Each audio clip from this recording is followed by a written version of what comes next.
صاحب کتاب ہے، اور اس کے اندر مجھے چاشنی اور خوبصورتی نظر آتی ہے۔ اللہ اس جگہ کو آباد فرمائے۔ یہ اس نوجوان کی کوششوں اور کاوشوں کا نتیجہ ہے، تو آپ لوگ اس طرف توجہ اپنی ضرور رکھیے گا۔ دیکھو، جو شخص آپ کے مال کو ایک بدل رہا ہے حقیقت میں زمین کے اوپر، وہ ایک درسگاہ بنائی ہے، اس نے چلا رہا ہے، یہاں پہ طرز تدریس کا سلسلہ شروع ہے، یہاں قرآن کی تعلیم دی جا رہی ہے، تو یہ آپ کے سامنے یہ سب کچھ نظر آ رہا ہے، تو آپ کی توجہ بھی اس کے اوپر اتنی زیادہ ہونی چاہیے۔ ادھر ادھر دیتے رہیں گے اپنا مال، زکوٰۃ، عشر، یہ تو پھر پتہ کیا چلا کہ ہاں بھائی یہ غریب ہے، فلانا ہے، کوئی نشہ کر رہا ہے آپ کے پیسے سے، کوئی بھیک مانگ رہا ہے، کسی نے جناب پکڑے ہوئے ہیں چوک چوراہے، پکڑے ہوئے ہیں، کسی نے ریلوے پھاٹک پکڑے ہوئے ہیں، یہ بھکاریوں کے گروپ یہ یہاں سے لے جاتے ہیں، اس کے بعد پھر یہ چرس پیتے ہیں، افیم پیتے ہیں، پھر دھت پڑے رہتے ہیں، پھر یہ گندگی میں غلاظت میں۔ کیا ایسی جگہ پر ہمیں پیسہ دینا چاہیے، یا ایسی جگہ پر جہاں بچوں کو ادب سکھایا جا رہا ہو اور قرآن سکھایا جا رہا ہو؟ بھئی ہزار برا کہہ لو مدارس کو، کچھ کہہ لو، مولوی یہ کرتے ہیں وہ کرتے ہیں، لیکن تمہارا پیسہ ادھر لگے گا، یہاں پہ کیا ہوگا؟ وہ پڑھ رہا ہوگا اعوذ باللہ من الشیطان الرجیم۔ کیا لے لے گا مولوی؟ کتنے مولوی ایسے ہیں جو پراڈو کے اندر پھرتے ہیں، گاڑی لے لے تو ہم بغض کرنا شروع کر دیتے ہیں، یار گاڑی ہے، یہ ہے وہ ہے۔ کتنے علماء ایسے ہیں آپ بتائیں مجھے؟ تو یہ ایسے خواہ کا بغض چھوڑ دینا چاہیے، اور اگر مولوی گاڑی لے لے تو اس کی ہمت افزائی کرنی چاہیے، وہ پیغام کو آگے پہنچا رہا ہے، اس سے حسد نہیں کرنی چاہیے، جلنا نہیں چاہیے۔ اچھا دیکھو، میں بات کر رہا تھا توقیر آدم کی۔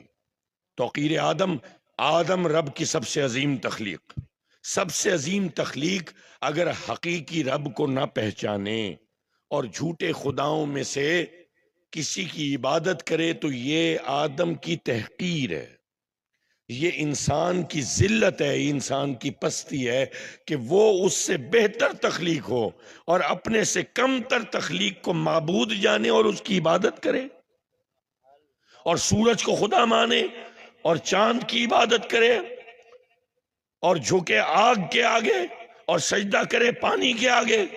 نہیں، یہ غلط بات ہے۔ تو اس ضمن میں سب سے بڑا احسان اس ذات کا ہوگا جس نے سچے خدا کی پہچان کرا دی۔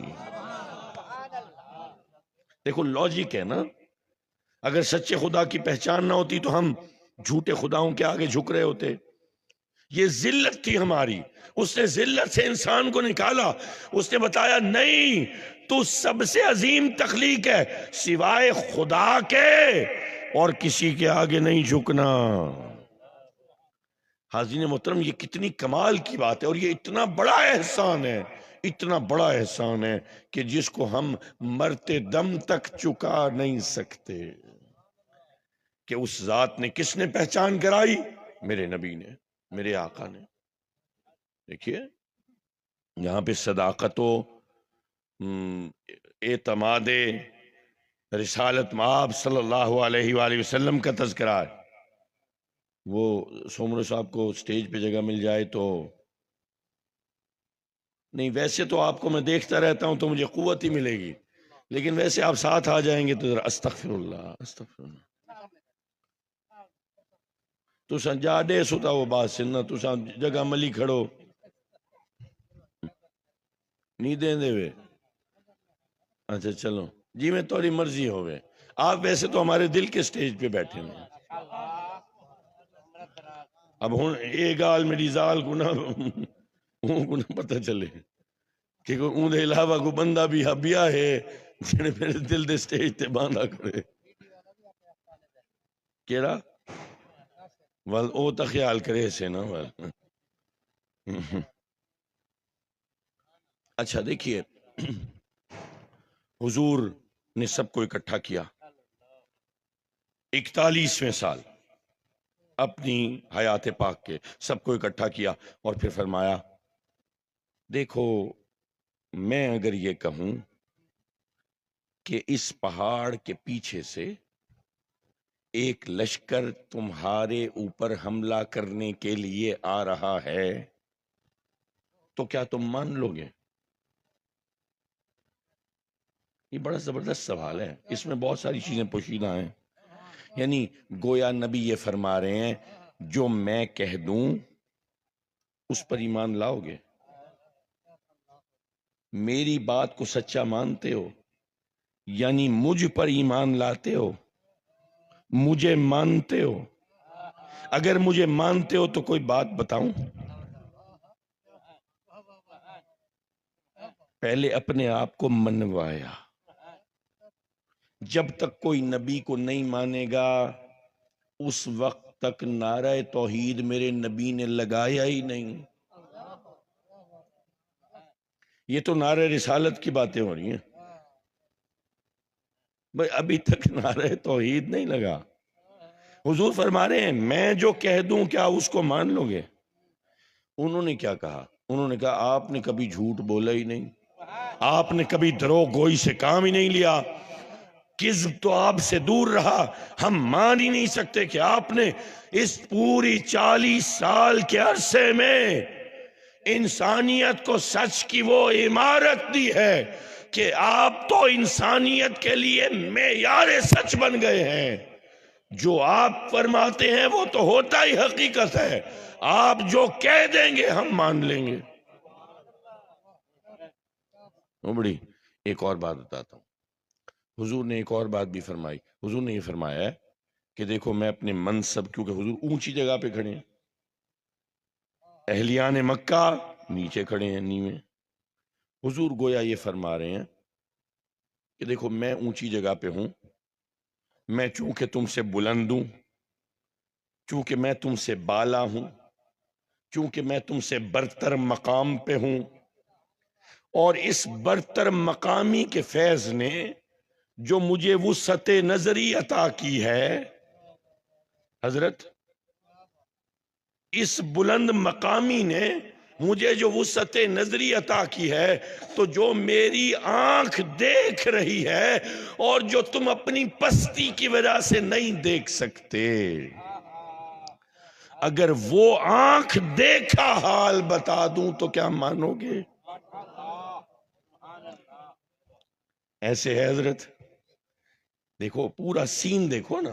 اگر میں یہ کہہ دوں کہ پہاڑ کے پیچھے جو تم نہیں دیکھ سکتے، یعنی گویا جب حضور نے یہ فرمایا اور اس کے بعد نعرہ لگا توحید کا، تو پھر کہو کہ اللہ ایک ہے، مطلب ہم یہ کہہ رہے ہیں کہ نہیں معراج پہ حضور نے دیکھا تھا اللہ کو؟ اس کو ذرا سوچئے، اس بات کو۔ حضور نے یہ دعویٰ نہیں کیا کہ چونکہ میں نے ہمیشہ سچ بولا ہے تو اگر کوئی ایسی بات بھی کہہ دوں جو میری آنکھ دیکھی نہیں ہے تو مانو گے؟ حضور نے یہ نہیں فرمایا، حضور نے فرمایا جو میرا آنکھ دیکھا ہے اور جو تم نہیں دیکھ سکتے وہ بتا دوں تو مانو گے؟ میں عین الیقین والی بات تو میں بتا رہا ہوں، میں عین الیقین جس پہ رکھتا ہوں وہ بات بتا دوں تو کیا مانو گے؟ حاضرین محترم، یہ بہت بڑی بات ہے۔ ایک اور بات، ہمارے اوپر نا یہ شرک کے بڑے فتوے لگتے ہیں، یہ شرک ہے کرتے ہیں جی، یہ بدعت کرتے ہیں جی، میلاد منانا شرک ہے۔ میں کہتا ہوں اچھا تو پھر اللہ تعالیٰ کا میلاد منائیں، اللہ تعالیٰ پیدا ہوا تھا۔ میلاد میلاد تو منایا ہی اس کا جائے گا جو پیدا ہوا ہو، تو رب تو کبھی پیدا نہیں ہوا، وہ تو ہمیشہ سے ہے، تو جس کا میلاد منا لیا تو یہ تو رد شرک ہو گیا۔ بھئی یہ تو پیدا ہوا تھا، مطلب یہ تو معبود ہو ہی نہیں سکتا، تو میلاد منانا تو عین رد شرک ہے، رد شرک ہے، یہ شرک ہو نہیں سکتا۔ اچھا دیکھو، شرک کی بات جب آتی ہے نا، ہمارے اوپر بڑے بڑے نعرے لگ جاتے ہیں، یہ کرتے ہیں۔ مسئلہ یہ ہے کہ سنی نا سمجھتے نہیں ہے، سب سے بڑے توحیدی ہم ہیں، سب سے بڑے توحیدی ہم ہیں، میں بھی سمجھاتا ہوں۔ اچھا بعض لوگ پھر وہ اہل بیت اطہار کے حوالے سے سب سے بڑے محبین اہل بیت بھی ہم ہیں، لیکن اس کے اوپر پھر کبھی کلام کروں گا۔ تو حاضرین محترم، ہوا یہ کہ میں ایک دفعہ نا فوج میں جنگل پوسٹ کے اوپر نوجوان کپتان تھا اس وہاں پہ گیا۔ یہ واقعہ آپ کو سنا رہا ہوں، ذرا سمجھیے گا اس کو، یہ ضمناً، یہ بس ایسے 5-7 منٹ۔ پہلا دن ہوا، مجھے سارا ٹریننگ ملی تھی، پوسٹ کمانڈ کیسے کرنی ہے، کیا حالات ہو سکتے ہیں، کیا مشکلیں ہو سکتی ہیں، کیا مصائب ہو سکتے ہیں۔ ان دنوں فائر کھلا ہوا تھا اور ٹریس پاسنگ ہوتی تھی ایل او سی کے اوپر، ادھر کی فوجیں ادھر، ادھر کی فوجیں ادھر، یہاں کا نقصان کبھی وہاں کا نقصان، کبھی وہ لوگ آتے تھے گولیاں مار کے ہمارے لوگوں کو شہید کر دیتے تھے، کبھی ہمارے لوگ جاتے تھے ان کا سر کاٹ کے لے آتے تھے۔ اب جب میں وہاں پہ پہنچا تو رات ہوئی، رات کو تھوڑی دیر گزری تھی عشاء کے بعد، میں کوئی کتاب وغیرہ پڑھ رہا تھا مدھم سی روشنی میں، تو آواز آئی ٹر، جیسے برسٹ مارتے ہیں ایل ایم جی کا، لائٹ مشین گن، بنکرز وغیرہ تھے، ایل ایم جیز بھی تھیں، ایم جیز بھی تھیں، اور ایس ایم جیز بھی تھیں، اور آٹومیٹک سیمی آٹومیٹک ویپنز بھی تھے، G3 بھی تھی، اور بھی ہتھیار وغیرہ تھے، اور بڑے ہتھیار بھی تھے، اینٹی ایئر کرافٹ گنز بھی تھیں زیادہ نقصان کرنے والی، 14.5 بھی تھی، اور 12.7 mm بھی تھی، اور بڑے ہتھیار جو اینٹی بنکر رول کے اوپر ہوتے ہیں وہ والے ہتھیار بھی تھے، وائر گائیڈڈ میزلز بھی تھے۔ بڑی پوسٹ تھی، اچھی پوسٹ تھی، جہاں پہ افسر ہو وہ بڑی پوسٹ ہوتی ہے، جو زیادہ اہم ہوتی ہے گراؤنڈ کے اعتبار سے، ورنہ بعض پوسٹیں ایسی ہوتی ہیں جس کو جے سی اوز بھی کمانڈ کر رہے ہوتے ہیں، بعض پوسٹیں ایسی ہوتی ہیں جس کو N C Os, non commission officers, جیسے حوالدار، نائک، یہ کمانڈ کر رہے ہوتے ہیں۔ تو ایز اے کیپٹن میں وہ پوسٹ کمانڈر تھا، وہاں پہ پہنچا، ٹریننگ لے کے آیا، تو رات کو وہ آواز آئی تر، جیسے کہیں برسٹ ہوا ہے، تو میں نے فوراً وہ فیلڈ ٹیلی فون، اس کی وہ چابی سی ہوتی ہے، اس کو گھماتے ہیں تو ادھر گھنٹی بجتی ہے، تو وہ گھنٹی بجی، اس نے فون اٹھایا، میں نے کہا جی وہ صوبیدار صاحب سے بات کرا، آپریٹر نے صوبیدار صاحب کو تھرو کر دیا۔ میں نے پوچھا صاحب یہ ابھی آواز آئی ہے فائر کی؟ جی سر یہ اسپیکولیٹو فائر ہوا ہے۔ تھوڑی دیر بعد پھر آواز آئی، پھر میں نے فون کیا، انہوں نے کہا جی سر یہ ویسٹ کے اوپر تھوڑا اسپیکولیٹو فائر کیا۔ اب یہ ٹرمینالوجی سننی ہے، اصطلاح سمجھنی ہے، اسپیکولیٹو فائر۔ اب بار بار ہر تھوڑی دیر تر تر تر تر، کبھی اس بنکر سے، کبھی اس بنکر سے، کبھی یہاں سے، کبھی وہاں سے، تر تر تر تر تر۔ جب بھی میں کال کروں سر یہ اسپیکولیٹو فائر ہے، سر آپ ایسے ہر بات پہ اگر کال کر کے پوچھیں گے تو سر یہ اسپیکولیٹو فائر تو پوری رات چلتا رہے گا۔ آپ کو بتاتا جاؤں اسپیکولیٹو فائر کیا ہوتا ہے۔ اسپیکولیٹو فائر یہ ہوتا ہے کہ لگ گیا، نہ لگا، آپ نے اندیشے میں چلا دی ہے گولی، دیکھا ویکھا نہیں ہے، پتہ ہے نہیں، ہدف کا نہیں پتا، ٹارگٹ کا نہیں پتا، ایم نہیں ہے، بس پھرتے ہوئے سپاہی کے دل میں آیا چلو یار کوئی آئی نہ جائے، تر، لگ گیا، نہ لگا۔ اچھا میں جب اگلا دن چڑھا تو پوری رات تو جاگتے تھے، فجر پڑھ کے سوتے تھے، تو کہیں زور کے وقت میں نے بلوا لیا کہ بھئی اب یہ لوگ بھی نیند شین کر لی ہوگی، ان کو بلوایا میٹنگ کی۔ میں نے ان سے کہا کہ یار یہ نہیں ہوگا، انہوں نے کہا سر یہی روٹین ہوتی ہے۔ میں نے کہا بیٹا یہ روٹین میرے ساتھ نہیں چلے گی، میرے ساتھ تو جب گولی چلے گی تو پھر ہر بندے کا اپنا مزاج ہوتا ہے، ہر بندے کا اپنا وے آف کمانڈ ہوتا ہے، جب گولی چلے گی تو مجھے دشمن کی لاش چاہیے۔ تو وہ ایک نوجوان تھا، نائک تھا، وہ تیز تھا تھوڑا سا، اس نے کہا سر رات کا وقت ہوتا ہے، کھٹ پٹ بھی تو ہو سکتی ہے، کوئی جانور بھی تو ہو سکتا ہے۔ میں نے کہا بیٹا تو جانور کی لاش نہیں ملتی؟ پھر کہنے لگے سر رات کے وقت ایک اور کھڑا ہو، اس نے کہا جی ایسے فائر ہو جاتا ہے، ضروری تو نہیں کہ وہ مر ہی جائے، زخمی بھی تو ہو سکتا ہے۔ میں نے کہا ہاں زخمی بھی ہو سکتا ہے، تو خون کے دھبے تو ہوں گے، ہر جانور کے اندر، بڑے جانور کے اندر، بگ جو میچور آرگنزمز ہیں ان کے اندر تو یہ خون کا لہو کا ایک سلسلہ ہے، چاہے سانپ ہو، پائتھونز ہوتے تھے وہاں پہ، وہ بڑے بڑے ریچھ، بارلے کہتے تھے سوروں کو، جنگلی سوروں کو اس زبان میں نا وہ کہتے تھے بارلے، تو وہ بارلے ہوتے تھے، تو ان کو بھی میں نے کہا نکلے گا تو خون تو نکلے گا، چاہے دشمن کا فوجی ہو یا بارلا ہو، ہمارے لیے تو ایک ہی بات ہے. سمجھ آ گئی؟ تو خون تو نظر آنا چاہیے. اب چپ ہیں، اب پریشان ہیں، اب کیا کریں؟ کہ لیں کہ سر وہ اگر رات کو دیکھنے والے آلات، میں نے کہا ان کے سر وہ بیٹریاں نہیں ملتی ہیں. میں نے کہا جی میں منگا کے دیتا ہوں. میں نے جیب سے 500-600 روپے نکالے، اتنے سارے سیل آ گئے. کہ لیں گے سر یہ تو ہفتہ چلیں گے. میں نے کہا پھر اور دے دوں گا. اور کیا ہے بھائی، سرکاری طور پہ نہیں آ رہا، کم از کم حفاظت تو ہو. وہ جیب میں 5,000 روپے ہوں اور سر کٹا پڑا ہو، اس سے فائدہ ہے 5,000 کا؟ بہتر ہے نا کہ صاحب 500 روپے نکالے، یہ تو غریب لوگ ہیں، چلو بیٹریاں دے دے گا، اپنی جان بھی بچی، یہ ذمہ داری بھی پوری ہوگی، وطن کی حفاظت ہے نا. عقل یہی کہتی ہے. حاضرین محترم، میں نے وہ منگوا دیا اپنی جیب کے خرچے سے، وہ منگوا دیا. اب یہ بات ہے بڑی عقیدے کی، یہ عقیدے پہ آئے گی بات، یہ حل کی بات نہیں کر رہا میں. مولانا محمد احمد صاحب، یہ ہلکی عقیدے پہ جائے گی، عقیدے پہ بات. وہ کہیں گے نہیں اپنے فوج کے قصے سنا کے چلا جاتا ہے یار جاوید سعید کاظمی. نہیں، میری ساری فوج کے قصے آتے میرے نبی اور میرے رب کے، اور یہ اس عقیدے پہ جو ہم سنیوں کا ہے.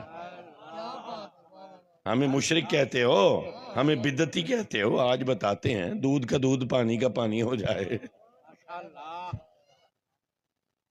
لوگوں اگلا دن چڑھا، وہ رات ہوئی تو اب کوئی ٹخ ٹخ نہیں ہے، اب کوئی تر تو دور کی بات ہے، ایک گولی بھی فائر نہیں ہو، خاموشی، پن ڈراپ سائلنس. اب وہ کہیں وہ ہاؤلنگ ہو رہی ہے، وہ جنگلی لومڑوں کی، کبھی ادھر سے کبھی ادھر سے، وہ بھی پریشان بیٹھے ہیں یار آج کوئی تر نہیں ہو رہی. وہ او ادھر سے کبھی ادھر سے کبھی ادھر سے کبھی ادھر سے. ایک ماحول بنا ہوا ہے جنگل کا، ایک پورا خوبصورت ماحول بنا ہوا ہے. وہ جنگل کی جو حیات ہے اس کی آوازیں آ رہی ہیں، وہ ٹر کر کے ڈرتے نہیں ہیں، وہ اس سے خوف سے نہیں آتے. اچھا ہوا یہ کہ میرے والد کے پاس میں باہر نکلا، میں نے دیکھا، میں گیا تو میں نے وزٹ کیا. سارے لوگ جو ہے نا وہ این وی ڈیز، رات کو دیکھنے والے آلات، بائنوکولرز لگا کے، night vision devices, night vision goggles. بسا اوقات تو دن سے زیادہ صاف نظر آتا ہے. مثال کے طور پہ اس کپڑے کے پیچھے کوئی بندہ کھڑا ہے، آپ کو دن کو نظر نہیں آئے گا، لیکن اگر آپ وہ گاگلز لگا لیں گے آپ کو پتہ چل جائے گا کہ اس شامیانے کے پیچھے جو ہے نا کوئی بندہ کھڑا ہے. حاضرین محترم، میرے والد کے پاس ایک بندہ آیا اپنے بچے کو لے کے اور کہنے لگا کہ جی یہ بد مذہب تھی گیا، یہ میرا بال بد مذہب تھی گیا. تو اس سے پوچھا کہ بھئی بیٹا کیا؟ اس نے کہا جی بات یہ ہے کہ میں آپ کو کیوں مانوں، یہ پیر کیا ہوتا ہے، یہ خواہ یہ شرک کے اڈے بنے ہوئے ہیں، مزارات، ایسی باتیں. اور جب ہم رب کو مانتے ہیں تو پھر ہمیں کسی اور کو ماننے کی کیا ضرورت ہے؟ اور رب تو سب کا ایک ہے، ہندو کا بھی وہی ہے، کافر کا بھی وہی ہے. اور جب ایک ہی خدا ہے تو پھر ہم خواہ سے لڑتے ہیں. تو بابا نے کہا کہ بیٹا خدا ایک ہے، یہ آپ کو کس نے بتایا ہے؟ تو کہنے لگا جی ہمارے مولوی صاحب نے بتایا کہ خدا ہے، ہم اس کی عبادت کرتے ہیں، میں نماز پڑھتا ہوں، میں یہ کرتا ہوں. ان کا بیٹا خدا کی پہچان کیا ہے؟ کہ نہیں خدا کی پہچان کیا ہونی ہے؟ ہندو کا بھی وہی خدا ہے، عیسائی کا بھی وہی خدا ہے، جین متی کا بھی وہی خدا ہے، مجوسی کا بھی وہی خدا ہے، مسلم کا بھی وہی خدا ہے. خدا تو ایک ہی ہے. جب خدا ایک ہی ہے تو پھر پہچان کیا؟ اچھا اب یہ اس بچے کو پڑھایا گیا ہے، یہ سکھایا گیا ہے، یہ تربیت ہے. اچھا مشرک ہم ہیں. دیکھو موسیٰ نے کہا، موسیٰ سے لوگ قرآن، قصص القرآن اٹھا کے دیکھو، موسیٰ سے لوگ قرآن پوچھ رہے اچھا اپنے خدا کی پہچان بتاؤ. موسیٰ سے سوال کیا جا رہا ہے. وہ اندیکھا کو کیسے جانے؟ حضور پہچان بتا رہے. قرآن کہتا ہے قل یا ایھا الکافرون، فرما دیجئے اے کافرو لا اعبد ما تعبدون، میں جس کی عبادت کرتا ہوں تمہارا وہ خدا نہیں ہے. لا اعبد ما، جس کی تم عبادت کرتے ہو نا میں اس کی عبادت، میرا خدا اور ہے تمہارا خدا. پوری صورت یہی ہے، پوری صورت یہ ہے. سورہ کافرون اٹھا کے دیکھو، اس کا ترجمہ اٹھا کے دیکھو، آخر میں میرا رب فرماتا ہے لکم دینکم ولی، میرے لیے میرا دین، تمہارے لیے تمہارا دین. کیونکہ تمہارا اور میرا خدا، نہ میں تمہارے خدا کی عبادت کرتا ہوں نہ تم میرے خدا کی عبادت کرتے ہو، نہ میں تمہارے خدا کی عبادت کروں گا نہ تم میرے خدا کی عبادت کرو گے. جس کو تم پوچھتے ہو اس کو میں نہیں پوچھتا، جس کی عبادت میں کرتا ہوں اس کی تم عبادت نہیں کرتے. تمہارے لیے تمہارا دین، میرے لیے میرا. قرآن تو کہتا ہے مشرک کا خدا اور، کافر کا خدا اور. یہ کون مولوی ہے جو کہتا ہے کہ خدا ایک ہی ہے؟ سارا رولا ہی خدا کا ہے بھائی. اگر خدا کی پہچان نہیں ہے تو پھر عبادت نہیں ہے. مثال کے طور پہ میں سجدے پہ سجدہ کیا جاؤں، نماز پہ نماز پڑھا جاؤں، لیکن پتہ نہ ہو کہ خدا کون ہے، اور خدا کے علاوہ تو کسی کی عبادت، اس کا مطلب ہے شرک ہوا. بھئی شرک یہی ہے نا. شرک کیا ہے؟ کہ اللہ کے علاوہ کسی اور کی عبادت کرنا یا کسی اور کو عبادت کے لائق سمجھنا. تو کہتا ہے کہ کافر کا بھی وہی خدا ہے، مسلم کا بھی وہی خدا ہے، تجھے خدا کی پہچان نہیں. ہم تو کہتے ہیں خدا کی ایک ہی پہچان ہے سچے خدا کی، جو خدا محمد مصطفیٰ ہے. جس کو حضور نے سجدہ کیا، ہم تو سجدے میں جائیں تو دل میں یہ ہوتا ہے یہ سجدہ اس خدا کے لیے جس کو سجدے میرے مصطفیٰ نے کیے، یہ نماز اس خدا کی جو محمد کا خدا، جس کی پہچان کرائی میرے نبی نے، میرے آقا نے، وہی سچا خدا. یہ سارے جھوٹے خدا. اور یہ کہہ رہا ہے کہ نہیں، یہ مولوی کہہ رہا ہے سارا خدا تو سارے ایک ہیں.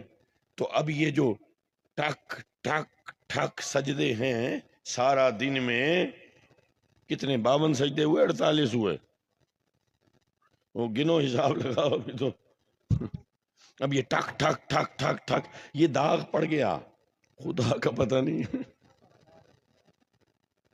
یہ سجدے ٹھک ٹھک نہیں ہے، یہ سجدوں کی تر ہے، اسپیکولیٹو فائر ہے. پتہ نہیں ہے، لگ گیا لگ گیا. نعرہ تکبیر، نعرہ رسالت، نعرہ خلافت، نعرہ حیدری، فیضان مرشد غزالی زمان، ہادی ملت. دیکھو یہ سجدوں کی تر ہے، یہ ضائع ہو رہی ہے ایفرٹس، تجھے پتہ ہی نہیں ہے. نہ صرف یہ کہ سجدوں کی تر ہے، بلکہ یہ شرک کی طرف جائے گا، کیونکہ تجھے خدا کے سچے خدا کا پتہ بھی نہیں ہے. جب سچے خدا کا پتہ نہ ہو پھر عبادت کرے گا تو پھر شرک. اچھا مشرک ہم ہیں، شرک تو سکھا رہا ہے، خدا کی پہچان تو نے نہیں دی. تو کہتا ہے نبی کا خیال دل میں آ جائے تو نماز نہیں ہوتی. ہمارے علماء نے تو بتایا ہے جب تک عبادت میں حضور کا دھیان نہ آئے عبادت بنتی نہیں ہے. کیونکہ ہمارے خدا کی پہچان ہی صرف ایک ہے. صفات بہت ساری ہو سکتی ہیں، ایک ہی پہچان ہے ہمارے خدا کی. مسلمانوں کے خدا کی صرف ایک پہچان ہے، اور وہ یہ ہے کہ وہ خدائے محمد ہے، جو رب مصطفیٰ ہے، جو خالق مصطفیٰ ہے، جس نے بھیجا ہے نبی آخر الزمان کو، وہی سچا خدا ہے. جس کی عبادت میرے نبی نے کی ہے، جس کو معبود میرے نبی نے جانا بھی ہے اور بتلایا بھی ہے، اس کے علاوہ کوئی خدا نہیں ہے. تو جب جب عبادت کرو، جب جب روزے رکھو، جب جب حج کرو، جب جب زکوٰۃ دو، جب جب سجدے کرو، جب جب تلاوت کرو، جب جب کوئی عبادت کرو، یہی سوچو یہ عبادت رب مصطفیٰ کے لیے ہے. نماز پڑھو گے تو یہ شرک نہیں کرنا.